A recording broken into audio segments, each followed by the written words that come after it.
Trump memicu kepanikan di Teheran dengan mengubah ancaman serangan terhadap Iran menjadi tekanan yang kini juga datang dari negara-negara Arab Teluk.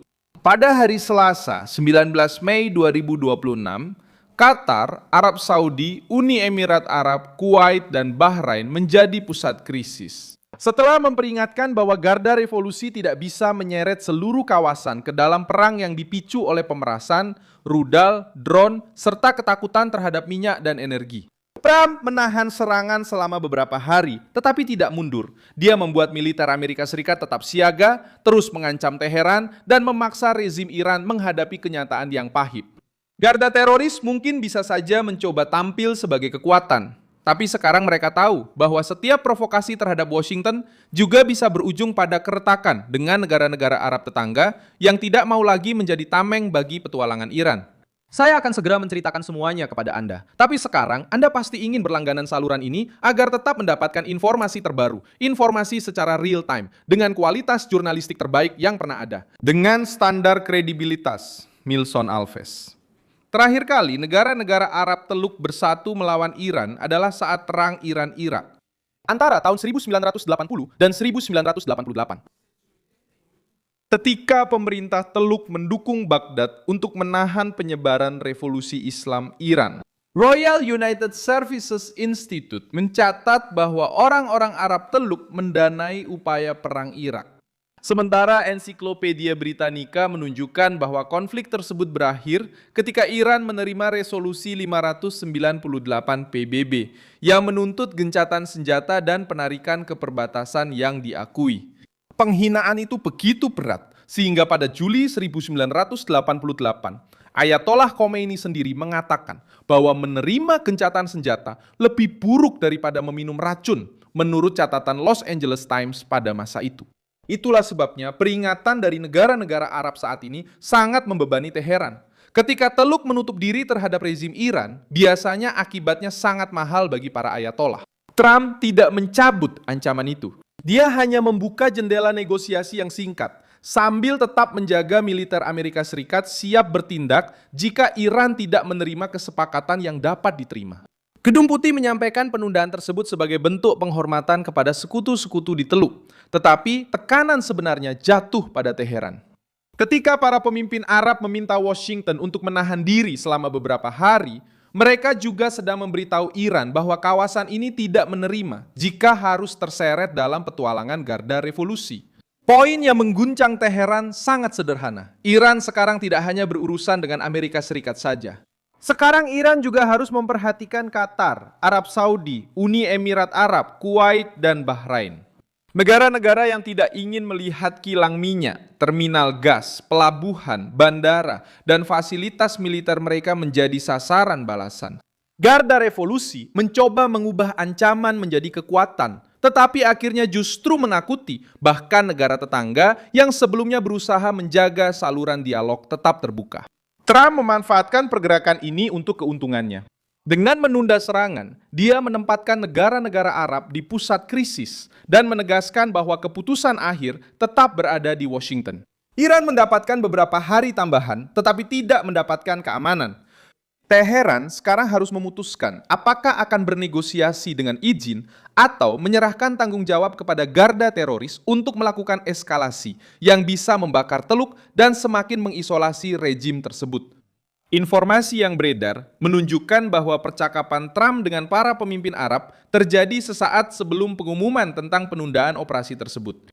Qatar, Arab Saudi, dan Uni Emirat Arab meminta lebih banyak waktu untuk mencari solusi melalui negosiasi, karena mereka memahami bahwa serangan langsung ke Iran bisa memicu reaksi terhadap seluruh infrastruktur kawasan. Ini menunjukkan bahwa ketakutan itu bukan pada Trump. Ketakutan itu ada pada perhitungan negara-negara tetangga yang mengetahui metode garda revolusi. Ketika kehilangan kekuatan dalam konfrontasi langsung, mereka mencoba menyebarkan kerusakan melalui milisi, drone, dan rudal. Garda Revolusioner Iran memiliki bobot politik yang tidak bisa diabaikan. Pemerintah Trump sendiri mengklasifikasikan pasukan ini sebagai organisasi teroris asing pada tahun 2019, termasuk pasukan komunis yang disebut oleh Washington sebagai sayap operasi eksternal rezim tersebut. Sejak saat itu, kelompok tersebut diperlakukan oleh Amerika Serikat sebagai bagian sentral dari mesin ancaman regional Iran. Dan inilah struktur yang sekarang menjadi pusat peringatan dari negara-negara Arab. Garda Revolusi ingin mempertahankan instrumen tekanannya di Lebanon, Yaman, Irak, dan di titik-titik sensitif lainnya. Bagi negara-negara Teluk, ini berarti harus hidup dengan kemungkinan serangan tidak langsung yang terus-menerus, sabotase, ancaman energi, dan ketidakstabilan. Tekanan semakin meningkat karena Uni Emirat Arab harus menghadapi serangan drone yang terkait dengan eskalasi regional di dekat pembangkit listrik tenaga nuklir Barakah, menurut laporan yang dipantau oleh Badan Energi Atom Internasional. Kejadian seperti ini menunjukkan mengapa negara-negara Arab bergegas untuk menghindari ledakan yang lebih besar. Mereka tahu bahwa Iran tidak perlu memenangkan perang konvensional untuk menimbulkan kerusakan. Cukup dengan mengaktifkan instrumen tekanannya dan mencoba menjadikan seluruh kawasan sebagai sandera. Trump menyadari kelemahan ini dan menempatkan rezim Iran pada pilihan yang buruk. Jika mereka bersikap keras, mereka kehilangan narasi sebagai korban dan justru muncul sebagai ancaman langsung bagi tetangga Muslim mereka sendiri. Jika mereka menyerang, mereka bisa mendorong negara-negara Arab untuk melakukan koordinasi yang lebih besar lagi dengan Washington. Karena itu, kepanikan di Teheran tidak hanya berasal dari kepanikan terhadap militer Amerika. Kepanikan itu juga muncul dari kemungkinan bahwa Garda Revolusi akan dicap sebagai faktor yang mengancam seluruh stabilitas Teluk.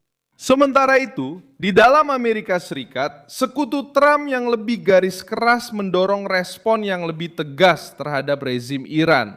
Kombinasi antara ancaman dan waktu yang singkat ini mempersempit ruang gerak Garda karena memaksa rezim untuk bereaksi tanpa kendali penuh atas narasi. Negara-negara Teluk tidak ingin menanggung akibat ulah Garda Revolusi. Mereka tidak ingin kota-kota mereka digunakan sebagai tameng, pangkalan mereka menjadi sasaran, atau pasar mereka hancur akibat krisis energi yang diciptakan di Teheran.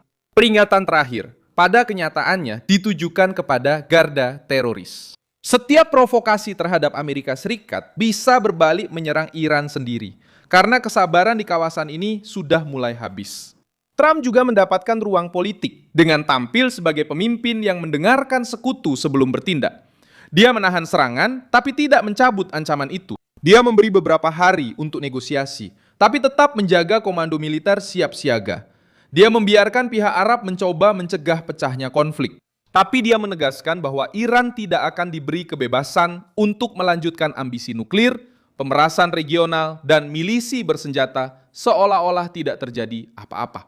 Reaksi pasar minyak dan kekhawatiran terhadap fasilitas energi menjelaskan mengapa peringatan ini memiliki bobot yang begitu besar. Langkah selanjutnya tergantung pada respon Iran. Jika Teheran setuju untuk bernegosiasi dengan batasan nyata pada program nuklirnya dan mengurangi aksi dari kelompok bersenjatanya, Trump bisa menyajikan langkah mundur sementara ini sebagai kemenangan dari tekanan yang ia lakukan. Jika Garda Revolusi tetap bersikeras meningkatkan ketegangan, Gedung Putih akan memiliki argumen yang diinginkan. Mereka sudah mencoba mendengarkan sekutu, memberi kesempatan pada diplomasi, dan hanya melangkah lebih jauh karena rezim Iran yang memilih konfrontasi. Saya Milson Alves, seorang internasionalis, dan tujuan saya adalah membuat Anda tetap terinformasi dengan kebenaran setiap hari. Tautan berita ada di deskripsi video. Beri like pada video ini, subscribe ke channel, dan di akhir nanti, lihatlah komentar-komentar agar Anda bisa semakin terlibat dengan komunitas Milson Alves.